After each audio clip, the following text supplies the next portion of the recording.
Trading the Zone, de Mark Douglas. Capítulo 11. Segunda parte. Exercício. Aprenda a fazer trading como os cassinos. O objetivo deste exercício é convencer-se a si mesmo que o trading é só um simples jogo de probabilidades, números, não muito diferente de puxar a alavanca de uma slot machine. Ao nível micro, os resultados individuais são ocorrências independentes e aleatórias em relação umas às outras. Ao nível macro, os resultados de uma série de trades irão produzir resultados sustentados. Do ponto de vista das probabilidades, isto significa que, em vez de ser uma pessoa a jogar numa slot machine, como trader, você é o próprio cassino. Se 1. Tiver um sistema que coloque as probabilidades de sucesso a seu favor. 2. Conseguir pensar o trading de forma adequada, as 5 verdades fundamentais. E 3. Conseguir fazer tudo o que precisa durante uma série de trades. Assim como os donos dos cassinos, irá controlar o jogo e ser um vencedor consistente. Preparar o exercício. Escolha um mercado. Pode negociar em ações ou contratos de futuros, não importa qual, desde que tenha a liquidez necessária e respeite os requisitos para transacionar pelo menos 300 ações ou 3 contratos de futuros por trade. Escolha um conjunto de variáveis de mercado que definam uma oportunidade. Pode ser o sistema de trading que queira. Pode ser matemático ou gráfico, com base na leitura e análise de gráficos de padrões de preços. Não importa se o sistema é concebido por si ou não, nem tem de perder muito tempo ou ser meticuloso a descobrir ou desenvolver o melhor sistema ou o sistema certo. Este exercício não é sobre o desenvolvimento de sistemas e não é um teste às suas capacidades analíticas. De fato, as variáveis que escolhe podem até ser consideradas medíocres pelos padrões da maioria dos traders, porque aquilo que vai aprender ao fazer este exercício não depende do fato de ganhar ou não dinheiro na realidade. Se considerar este exercício um investimento de formação, irá reduzir o tempo e esforço que possa gastar, noutras circunstâncias, a encontrar as oportunidades mais lucrativas. Não farei quaisquer recomendações especiais quanto ao sistema ou variáveis que deve usar, porque parto do princípio que a maioria das pessoas que lê este livro já tem algum grau de conhecimento de análise técnica. Há centenas de livros disponíveis sobre o tema. Qualquer que seja o sistema que escolha, tem de estar conforme com as seguintes especificações. Abrir uma posição. As variáveis que usa para definir a sua oportunidade têm de ser muito precisas. O sistema tem de ser concebido de modo a que não seja preciso tomar quaisquer decisões subjetivas ou emitir opiniões sobre se a sua oportunidade existe ou não. Se o mercado estiver alinhado de acordo com as variáveis rígidas do seu sistema, então tem um trade. Se não, não tem um trade. Ponto final. Nenhum outro fator externo ou aleatório pode entrar na equação. Saída em stop loss. As mesmas condições aplicam-se para a saída de um trade que não está a funcionar. A sua metodologia tem de lhe dizer exatamente quanto precisa de arriscar para descobrir se o trade irá funcionar. Há sempre um ponto ótimo em que a possibilidade de um trade não funcionar é tão reduzida, especialmente em relação ao potencial de ganho, que é preferível aceitar a perda e limpar a mente para agir sobre a oportunidade seguinte. Deixe a estrutura do mercado determinar onde é esse ponto ótimo, em vez de gastar uma quantidade incerta de dinheiro a arriscar num trade. Em qualquer caso, seja qual for o sistema que escolher, tem de ser absolutamente exato, não permitindo qualquer tomada de decisão subjetiva. De novo, nenhuma variável externa ou aleatória pode entrar na equação. Período de tempo. A sua metodologia de trading pode ser aplicada a qualquer período de tempo que lhe convenha, mas todos os seus sinais de entrada e saída têm de ser baseados no mesmo período de tempo. Por exemplo, se usar variáveis que identificam um padrão especial de suportes e resistências num gráfico de barras, num período de 30 minutos, então os seus cálculos de risco e de objetivos de lucro também têm de ser determinados para o mesmo período de tempo. No entanto, fazer trade num determinado período de tempo não o impede de usar outros períodos como filtros. Por exemplo, pode ter como filtro uma regra que estabelece que só abre novas posições na tendência principal. Há um antigo axioma de trading que diz que a tendência é sua amiga. Significa que existe uma probabilidade mais elevada de sucesso quando tem uma posição aberta no sentido da tendência principal, se existir. De fato, o trade com menos risco, com maior probabilidade de sucesso, ocorre quando compra na tendência altista ou vende na tendência de queda do mercado. Para ilustrar como esta regra funciona, digamos que escolheu identificar padrões de suporte e resistência no período de 30 minutos. A regra é que só vai negociar no sentido da tendência principal. Uma tendência ascendente define-se como uma série de máximas e mínimas sucessivamente mais altas. Pelo contrário, uma sucessão de máximas e mínimas mais baixas define uma tendência descendente.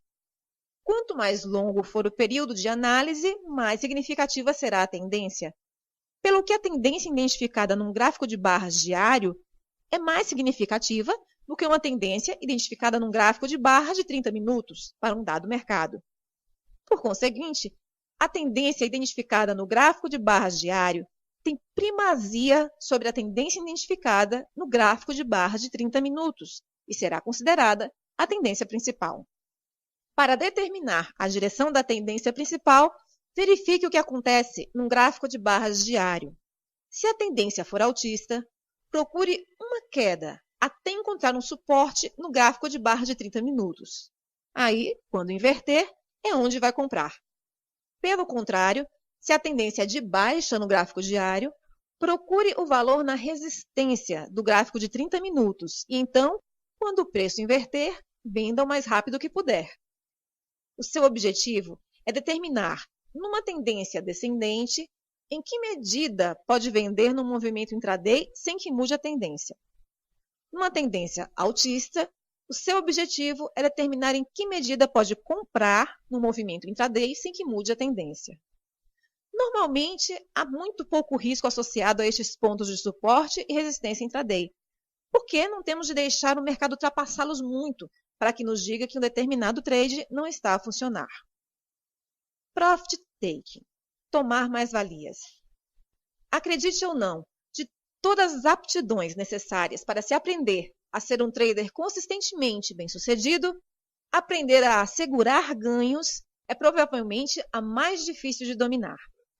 Entram na equação uma profusão de fatores pessoais e psicológicos, frequentemente muito complicados, ao que acrescenta a eficácia da nossa análise de mercado. Infelizmente, destrinchar esta complexa matriz de questões vai muito além do âmbito deste livro. Saliento isto para que aqueles que pensem agredir-se a si próprios por fazerem um negócio menos vantajoso do que o esperado, possam relaxar e deixar de se criticarem. Mesmo depois de ter adquirido todas as outras aptidões, pode ser preciso muito tempo para dominar esta. Não desespere. Há uma forma de criar um regime para assegurar ganhos que pelo menos satisfaz o objetivo do quinto princípio da persistência. Tomo os meus lucros quando o mercado me disponibiliza dinheiro. Se vai criar uma convicção de que é um vencedor consistente, então terá de criar experiências que correspondam a essa convicção. Como o objeto da convicção é ganhar consistentemente, o modo como realiza ganhos num trade ganhador é de suprema importância. Esta é a única parte do exercício em que terá algum grau de arbítrio sobre o que fazer. A premissa subjacente é que, num trade ganhador, nunca sabemos até que ponto o mercado vai. Os mercados raramente vão diretamente para cima ou para baixo. Normalmente, os mercados sobem, depois corrigem um pouco desse movimento ascendente, ou descem e depois corrigem um pouco desse movimento descendente. Estas correções podem dificultar muito a permanência num trade ganhador. Teria de ser um analista extremamente sofisticado e objetivo para fazer a distinção entre uma correção normal, quando o mercado ainda tem potencial para continuar a subir, e uma correção que não é normal, quando o potencial de subida é altamente reduzido, se não for inexistente. Se nunca se sabe até que ponto o mercado vai, então quando e como tomar os lucros? A questão é qual a sua capacidade para ler o mercado e escolher os pontos em que é mais provável parar. Se não tem objetivamente esta capacidade, o melhor a fazer é dividir a sua posição em terças ou quartas partes e ir saindo regularmente da sua posição à medida que o mercado se movimenta a seu favor. Se está a transacionar contratos de futuros, isso significa que a sua posição mínima para um trade é de pelo menos 3 ou 4 contratos. Para ações, a posição mínima é qualquer número de ações que seja divisível por 3 ou por 4. Esta é a forma como faço o escalonamento de uma posição ganhadora. Quando comecei a fazer trading pela primeira vez, especialmente durante os primeiros 3 anos, de 1979 a 1981, eu analisava de forma meticulosa e regular os resultados das minhas atividades. Uma das coisas que descobri foi que raramente alcançava um stop loss sem que o mercado fosse primeiro um pouco na minha direção. Em média, perdia em apenas uma em cada 10 operações. Das outras 25 a 30% de posições que acabavam perdedoras, o mercado ia geralmente 3 ou 4 ticks na minha posição antes de inverter e tocar o stop que tinha definido. Calculei, então, que se me habituasse a retirar pelo menos um terço da minha posição original de cada vez que o mercado avançava 3 ou 4 ticks a meu favor, no final do ano, os ganhos acumulados eram suficientes para cobrirem as minhas despesas. Até hoje, sem reservas ou hesitações, sempre que o mercado me dá algo a ganhar, retiro sempre uma parte de uma posição com ganhos. Quanto? Depende do mercado. Será sempre um montante diferente em cada situação. Por exemplo, em futuros de obrigações do Tesouro, fecho um terço da minha posição quando ganho 4 ticks. Num trade de obrigações, que normalmente é menos arriscado, espero 6 ticks para descobrir se a posição vai funcionar. Usando um trade de 3 contratos, como exemplo, eis como funciona. Se abrir uma posição e imediatamente o mercado inverter contra mim, sem me dar pelo menos 4 ticks primeiro, fecho a posição com 18 ticks de perda, embora, como expliquei, não seja frequente isso acontecer. É mais provável que o preço se mova a meu favor antes de inverter contra mim. Se for a meu favor, pelo menos em 4 ticks, aproveito esses 4 ticks e liquido o contrato. O que fiz foi reduzir o meu risco total nos outros 2 contratos em 10 ticks. Se o mercado então me fizer perder nos outros 2 contratos, a perda líquida no trade é de somente 8 ticks. Se o mercado se mover na minha direção, liquido a próxima terça parte da posição no ponto de lucro predeterminado. Para determinar este objetivo de ganho, baseio-me em algum suporte ou resistência de um período de tempo mais longo ou numa máxima ou mínima anterior importante. Ao realizar o segundo terço dos meus ganhos, também movo o stop loss para o meu ponto de entrada original. Agora eu tenho um lucro líquido com o trade, aconteça o que acontecer com o último terço da posição. Ou seja, agora tenho uma oportunidade sem risco. Não posso aumentar suficientemente o tamanho das palavras desta página para realçar como é importante que experimente um estado de oportunidade sem risco. Quando cria uma situação em que há uma oportunidade sem risco, não há forma de perder, a menos que aconteça algo extremamente fora do comum, como um movimento brusco de preços que gere um gap ultrapassando o seu preço de saída. Se, em circunstâncias normais, não há forma de perder, passa pela experiência de saber como é estar num trade com um estado mental completamente despreocupado e tranquilo. Para ilustrar este ponto, imagine que está num trade ganhador. O mercado fez um movimento bastante significativo na sua direção, mas não assegurou nenhum lucro porque pensou que iria andar um pouquinho mais longe. No entanto, em vez de ir mais longe, o mercado inverte, aproximando-se do seu ponto de entrada original. Entra em pânico e, em resultado, fecha a posição, porque não quer deixar aquilo que fora um trade ganhador transformar-se num trade perdedor. mas logo que sai, o mercado supera, movendo-se na direção que lhe daria ganhos. Se tivesse retirado uma parte dos ganhos, fazendo um escalonamento, colocando-se numa situação de oportunidade sem risco, seria muito improvável que tivesse entrado em pânico, ou mesmo sentido qualquer estresse ou ansiedade. Ainda lhe restaria um terço da sua posição. E agora? Procure o ponto mais provável onde acha que o mercado parará e tome nesse ponto os seus lucros. Este é normalmente uma máxima ou uma mínima significativa num período de tempo mais longo. Dou a minha ordem para liquidar imediatamente um tique abaixo daquele ponto numa posição comprada ou um tique acima numa posição vendida. Coloco as minhas ordens imediatamente acima ou abaixo. Descobri ao longo dos anos que esse último tique do trade não é relevante se pretende mesmo executar a ordem. Um outro fator que precisa de ter em conta é o seu risco-retorno. O risco-retorno é o valor, em euros, por exemplo, do risco que tem de assumir em relação ao potencial de ganhos. Idealmente, o seu risco-retorno deve ser pelo menos de 1 para 3, o que significa que está a arriscar 1 euro para cada 3 de ganho potencial. Se o seu sistema e a forma como faz o escalonamento dos seus trades lhe dá um risco-retorno de 1 para 3, ainda que a sua percentagem de trades ganhadores seja inferior a 50%, mesmo assim irá ganhar dinheiro sustentadamente. Um risco-retorno de 1 para 3 é o ideal. No entanto, para efeitos deste exercício, não importa qual é, nem importa se faz o escalonamento de forma eficaz, desde que o faça. Faça o seu melhor que conseguir para se remunerar a si mesmo com níveis de lucros razoáveis quando o mercado o permitir. Cada parte de um trade que fecha a ganhar irá contribuir para a sua convicção de que é um ganhador consistente.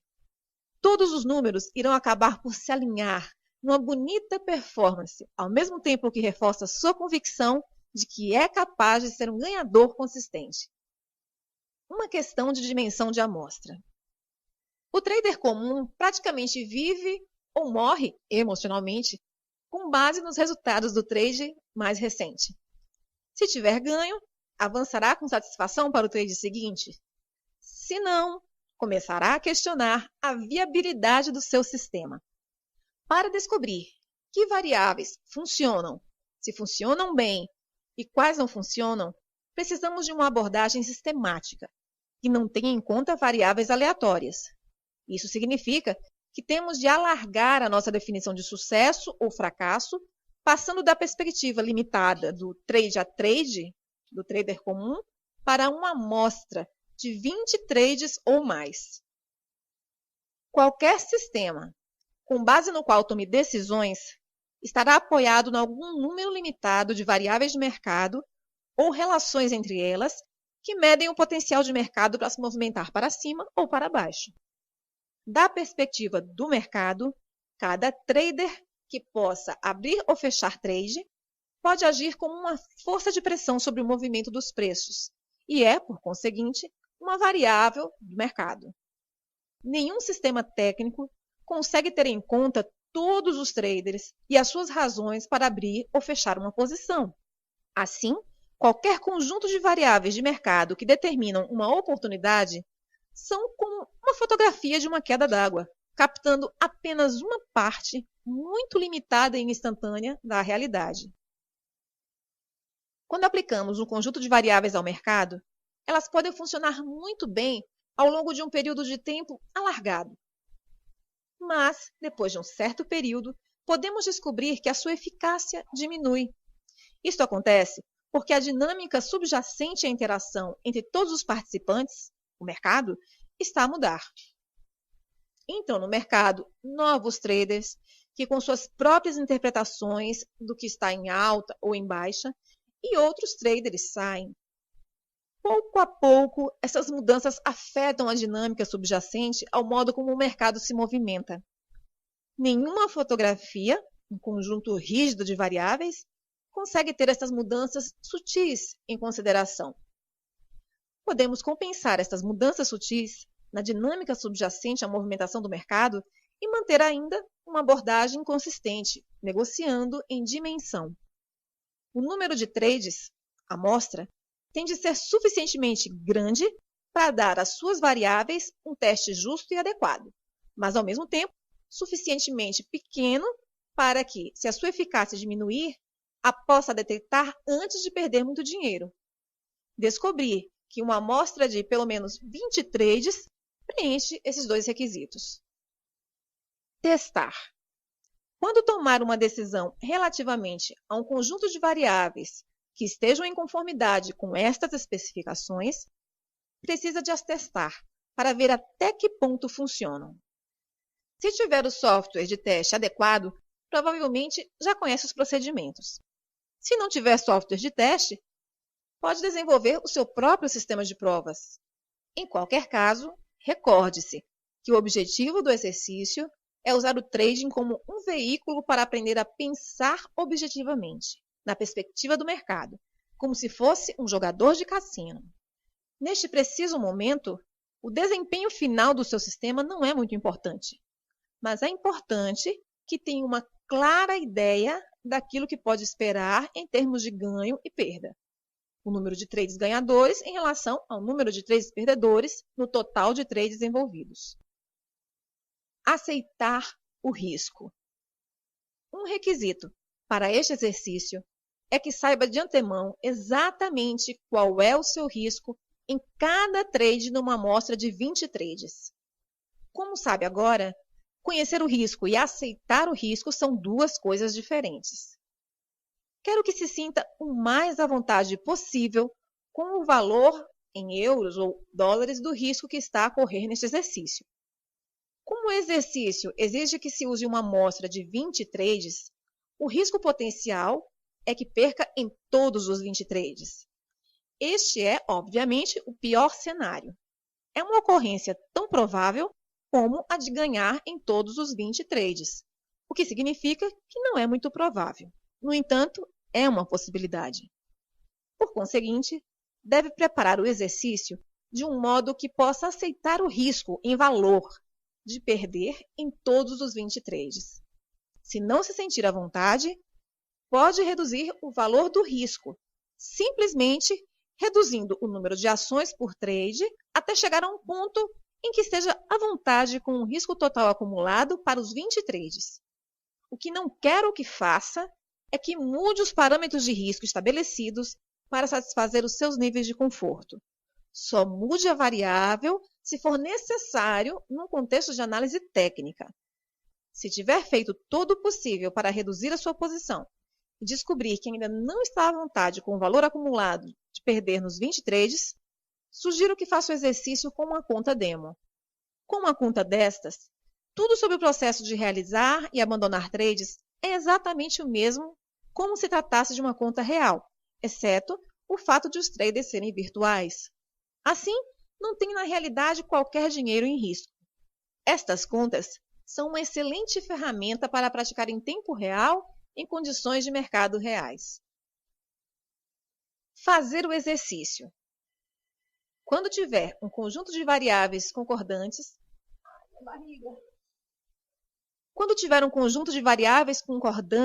com as especificações descritas, souber exatamente o que cada trade vai custar para descobrir se vai funcionar, tiver um plano para assegurar ganhos e souber o que pode se esperar dos seus ganhos-perdas para a sua amostra, então está pronto para começar o exercício.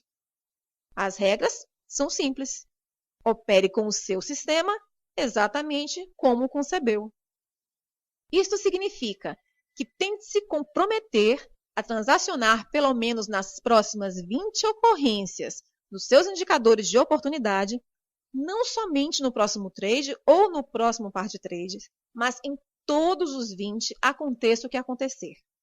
Não se pode desviar, nem se deixar influenciar por quaisquer outros fatores externos ou mudar as variáveis até ter concluído os 20 trades. Ao preparar o exercício com as variáveis rígidas e relativamente fixas que definem o seu sistema e com o compromisso de executar cada trade da sua amostra, criou um regime de trading que replica o modo como um cassino funciona. Por que é que cassinos ganham dinheiro consistentemente num acontecimento que tem um desfecho aleatório, porque eles sabem que durante uma série de acontecimentos, as probabilidades jogam a seu favor. Eles também sabem que para realizar os lucros das probabilidades favoráveis, têm de participar em todos os acontecimentos. Não se podem envolver num processo de escolha cuidadosa da rodada de blackjack, da volta da roleta ou do lançamento de dados em que vão participar, tentando prever antecipadamente o desfecho de cada um destes acontecimentos. Se acreditar nas 5 verdades fundamentais e se acreditar que o trading é somente um jogo de probabilidades não muito diferente de puxar a alavanca de um slot machine, então irá considerar que este exercício não exige esforço, porque o seu desejo de cumprir o compromisso de executar cada trade da amostra e a sua convicção quanto à natureza probabilística do trading estarão em perfeita harmonia. Em resultado, não sentirá medo, resistência ou pensamentos desviantes, o que poderia então impedir de fazer exatamente o que precisa de fazer, quando precisa de o fazer, sem reservas ou hesitações? Nada. Por outro lado, se ainda não lhe ocorreu, este exercício vai criar uma colisão frontal entre o seu desejo de pensar objetivamente em probabilidades e todas as forças dentro de si que estão em conflito com este desejo. A dificuldade de realizar este exercício é proporcional à intensidade com que estes conflitos existam na sua mente. Numa medida ou noutra, irá experimentar exatamente o oposto daquilo que descrevi no parágrafo anterior. Não fique surpreendido se considerar as primeiras tentativas de realizar este exercício praticamente impossíveis. Como é que deve lidar com estes conflitos? Monitorize-se a si mesmo e use a técnica da autodisciplina para se concentrar de novo no seu objetivo. Escreva as 5 verdades fundamentais e os 7 princípios de consistência e mantenha-os à sua frente sempre que estiver a fazer trading. Repita-os para si mesmo frequentemente, com convicção. Sempre que reparar que está a pensar, dizer ou fazer algo que não está em consonância com estas verdades ou princípios, reconheça o conflito. Não tente negar a existência de forças conflituosas. Elas são parte da sua mente, que estão, compreensivelmente, a defender as suas versões da verdade.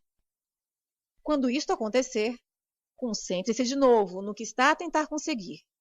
Se o seu propósito é pensar objetivamente, interrompa o processo de associação para que possa manter no fluxo de oportunidades do momento presente.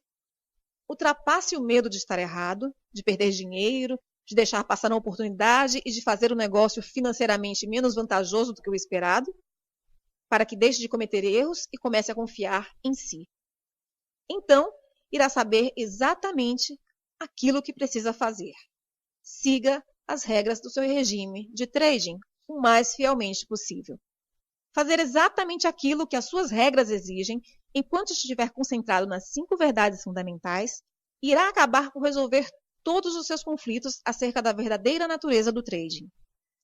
Sempre que faz algo que confirme uma das 5 verdades fundamentais, estará a retirar energia das convicções conflituosas e a acrescentar energia à convicção das probabilidades e na sua capacidade de produzir resultados sustentados. No final, as suas novas convicções irão tornar-se tão poderosas que não será preciso qualquer esforço consciente da sua parte para pensar e agir em consonância com seus objetivos. Verá que pensar em probabilidades é uma parte funcional da sua identidade quando conseguir percorrer 20 trades ou mais sem qualquer dificuldade, resistência ou pensamentos conflituosos que o desviem de fazer exatamente aquilo que o seu sistema mecânico requer. Então, só então, estará pronto para avançar para as fases subjetivas e intuitivas mais avançadas do trading. Nota final. Tente não calcular quanto tempo irá precisar para chegar ao final de pelo menos uma amostra de 20 trades, seguindo o seu plano sem desvios ou pensamentos que o distraiam ou o façam hesitar. Irá levar o tempo que for preciso. Se quisesse ser um jogador de golfe profissional, não seria estranho ter de bater 10.000 ou mais bolas até que a combinação precisa de movimento da tacada estivesse tão bem enraizada na sua memória muscular que já não tivesse que pensar sobre eles conscientemente. Quando está a dar tacadas em bolas de golfe, não está a jogar contra ninguém ou a tentar vencer o grande torneio. Falo porque acredita que a aquisição de aptidões e a prática irão ajudá-lo a vencer. Aprender a ser um ganhador consistente como trader é exatamente a mesma coisa. Desejo-lhe muita prosperidade e, ia dizer, boa sorte. Mas não precisa de sorte se trabalhar para adquirir as aptidões adequadas.